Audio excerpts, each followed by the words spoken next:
이번에 광고가 좀 많이 들어왔어요. 오늘은 뭐 광고 이런 얘기는 하지는 않는데 근데 그 광고 중에 하나가 성형 쪽이란 말이에요. 약간 이제 미용 시술 쪽으로 광고가 들어와가지고 이제 미팅 날짜는 잡기는 했는데 아직 확실한 여부는 몰라. 제가 예전에 쌍수를 했어요. 제가 한쪽만 쌍수를 했어요. 그래서 보면은 눈이 좀 많이 짝짝이에요, 제가. 앞트임이나 뭐 뒤트임, 밑트임 이런 건 안 했습니다. 병원 가서 해달라고 하니까 이미 찢어져 있어가지고 할 수가 없다, 자기네들은. 과거 사진들을 보여드릴게요. 이렇게 보시면은 짠! 저의 이제 금쪽이 시절이죠. 금쪽이 시절인데 엄마를 닮아서 쌍꺼풀이 굉장히 진했어요. 어렸을 때부터. 아주 감사하죠. 정말 감사합니다. 쌍꺼풀이 계속 바뀌는 거예요. 자연이다 보니까. 어느 날은 갑자기 자고 일어나면은 쌍꺼풀이 속쌍으로 되고 어느 날은 자고 일어나면은 무슨 진짜 외국인 마냥 쌍꺼풀이 여기 올라와 있고 한쪽은 무슨 여기 속쌍이 되고 한쪽은 이 라인으로 그대로 간 거예요. 고등학생이 되고 나니까 이제 주변 친구들이 쌍수를 많이 하더라고요. 그때 당시 막 친구들은 막 절개한다고 막 100 얼마씩 했었는데 40만 원 안쪽으로 저는 이 한쪽을 찝었어요. 그래서 제가 고등학교 2학년 때 처음 성형수술이란 걸 합니다. 쌍수를 저는 부모님 몰래 했거든요. 부모님이 저 쌍수 한지 모르세요. 그리고 저도 그때 간이 컸던 게 뭐냐면 부모님 동의서를 받아야 되잖아요. 병원에서 받은 종이를 이렇게 접어가지고 엄마한테 엄마 이거 학교에서 나온 건데 그냥 이거 사인만 그냥 대충 하면 돼. 이렇게 하고 엄마한테 그냥 사인을 받았어요. 수면 마취를 하면 헛소리를 진짜 많이 한다는 거예요. 아 무슨 헛소리를 하겠냐. 그리고 그거 그냥 잠자는 건데 나는 수면 마취를 해도 나는 헛소리도 안 하고 집으로 지하철 타고 혼자 집 갈 거야 라고 생각을 하고 있었어요. 수술실로 이제 올라갔어요. 근데 그때가 제일 무서웠어. 어린애가 혼자 와서 혹시라도 나를 수술대에 올려가지고 막 다른 데를 수술하면 어떡하지? 내가 실험체가 되면 어떡하지? 이런 걱정을 하고 갔었어요. 소독도 이렇게 하고 이렇게 팔에다가 주사를 꽂고 그 다음에 의료용 밴드로 내 팔이랑 내 손이랑 내 발이랑 내 다리랑 이렇게 다 묶고 그 상태에서 의사 선생님을 기다려야 돼. 의사 선생님이 딱 들어와요. 수술방에. 근데 의사 선생님은 뭐 하도 수술을 많이 하니까 별로 그렇게 감흥이 없잖아요. 근데 나는 처음이고 디자인 들어갈게요. 그래서 무서우니까 막 질문을 계속 날렸어 선생님한테. 이거 마취 중간에 깨도 괜찮아요? 깨는 거 아니에요? 저 진짜 잘해주셔야 돼요.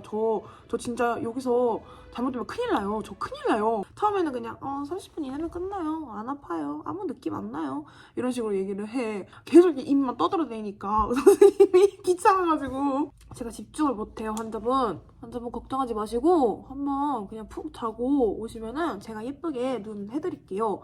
이렇게 얘기를 했어요. 그 말을 듣고도 안심이 안 돼가지고 아예 그냥 이제 의사 선생님을 막 협박을 했어. 누워가지고 의사 선생님 진짜 잘못되면 안 돼요. 저 진짜 잘못되면은 의사 선생님 맨날 따라다니고 쫓아다닐 거예요. 네? 제가 약간 장난 반 진심 반으로 그렇게 얘기를 했죠. 앞에 의사 선생님이 칼 잡고 있는데 거기다 대고 협박을 했겠냐고. 이제 마취 약 들어갈 때까지 내가 그렇게 의사 선생님한테 막 그냥 주저리 말을 했어. 디자인 이렇게 막 하는데도 한숨을 막 쉬시면서 제 눈을 이렇게 디자인을 해주시는 거예요. 이제 마취약 들어갈게요 이러고 마취약이 이렇게 쭉 들어와요. 환자분 이제 숫자 10 한번 세볼게요 이렇게 해요. 저 진짜 10초 만에 잠 절대 못 들어요 이런 식으로 막 얘기를 했어. 내가 진짜 10초 안에 잠이 안 되겠다는 걸 보여주고 싶어가지고 눈을 뜨고 이러고 10초를 마음속으로 셌어요. 하나 둘 그냥 간 거예요 제가. 제 수술 시간은 30분 이내로 굉장히 짧았고 그만큼 약도 적게 들어갔는데 의사 선생님이 이렇게 딱 당기는 이렇게 느낌이 드는 거야. 아프지는 않아요. 근데 뭘 하고 있는지는 인지가 돼. 해보시는 분들은 다 알 거야. 진짜 막 술 막 한 10병 먹은 느낌? 느낌이 나는 좀 이상했어. 그럼 이제 나는 이제 정신이 드니까 물에 빠져도 입만 이렇게 둥둥 떠다니는 앤데 내가 거기서 조용히 하겠냐고. 주황색이 막 이렇게 자꾸 갔다가 이러는 거야. 선생님 저 지금 눈앞에 금붕어가 자꾸 헤엄쳐요. 선생님 금붕어 혹시 눈에 넣으셨어요? 금붕어 좀 빼주세요. 막 이랬단 말이야. 내가 계속 입을 계속 놀리니까 의사 선생님이 그랬어. 금붕어 아니에요. 저 지금 아직 수술 다 안 끝나셨어요. 조용히 해주세요. 그래서 내가 그래요? 금붕어 아니에요? 금붕 아니면은 이거 피다. 나 이거 피 좀 닦아달라. 누나네 지금 피 철철 났다. 이런 식으로 또 얘기를 했어. 근데 나는 이제 깨어있다 그랬잖아. 깨어있으니까. 근데 저 마취가 깼다고 저 지금 뭐 하는지 다 알아요. 의사 선생님이 이제 좀 짜증이 나셨나 봐. 그래서 저한테 환자분 한 번 더 얘기하면은 나 이거 예쁘게 눈 안 해줄 거예요. 으름장을 내놓으시는 거예요 이번에는. 그리고 또 얘기를 안 하니까 살짝 이제 졸려가지고 또 잠이 살짝 들었어. 선생님들끼리 막 이렇게 얘기를 하다가 이제 돈가스를 먹기로 했나 봐. 잠깐 잠들었다가 정신이 살짝 깼어. 원장님은 어떤 거 드실 거예요? 이렇게 물어봤어. 저는 치즈 돈가스요. 수술하고 있는데 계속 혼자 입만 살아가지고 막 수술 때문에 누워가지고 선생님 치즈 돈가스랑 오므라이스 시켜달라고요. 저 안 시켜주면 저 집에 안 갈 거예요. 나 때문에 진짜 힘들어 하셨을 거예요 아마. 내가 진짜 계속 떠들었거든. 제가 이렇게 거의 이렇게 끌려갔어요. 이렇게 회복실로. 그 와중에도 계속 저 치즈 돈가스랑 오므라이스 시켜 드실 거다. 그래서 회복실로 가가지고 환자분 여기서 회복하시고 괜찮아지시면 여기 벨 누르세요. 이렇게 얘기를 해요. 근데 그 회복실이 이제 1인실이 아니었고 저는 2인실이어가지고 옆에 분명히 그 다른 환자분이 계셨거든요. 회복실에서 헛소리를 진짜 많이 했어요. 맨정신이 아닌데도 그 주둥이를 가만히 냅두지를 못하는지 모르겠어. 막 이러면서 누워있어요 회복실에. 고등학교 때 남자친구가 있었어요. 남자친구가 있어가지고 이렇게 정신 없는 와중에 그 남자친구가 보고 싶어가지고 남자친구 이래 만약에 철수야. 야 철수야 나 이제 예뻐져 버렸다. 진짜 막 벽 주먹으로 막 이렇게 치면서 야 철수야 나 씨발 너 사랑한다 이러면서.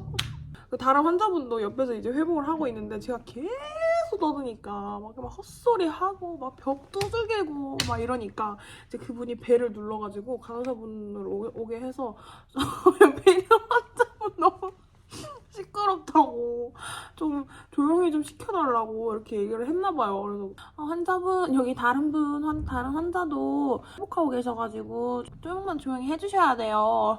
이렇게 얘기를 했는데 그 온 분 붙잡고 저 철수 사랑해요. 저 철수랑 사귀어요. 이러면서 간호사분이 철수 씨가 환자분 정말 사랑할 것 같아요. 그 회복실에서 40분을 누워 있었거든요. 보니까 40분 내내 계속 철수야 철수야 사랑해 씨발 그랬어. 저랑 같이 쉬고 계시던 회복실 동기 언니 죄송해요. 수술 잘 되셨죠? 저 해주셨던 원장님이랑 간호사님 분들 정말 죄송하고요. 저는 정말 예쁘게 잘 살고 있어요. 마음에 들어요. 성형 해보시는 분들은 알아요. 그 수면 마취의 그 위력을 진짜 아실 거야. 이번에 광고 성형 시술 쪽으로 들어왔다고 했잖아요. 적나라한 한번 후기 영상을 올려드리도록 하겠습니다. 여러분 제 영상 오늘도 봐주셔서 감사하고요. 우리는 다음 영상에서 만나요.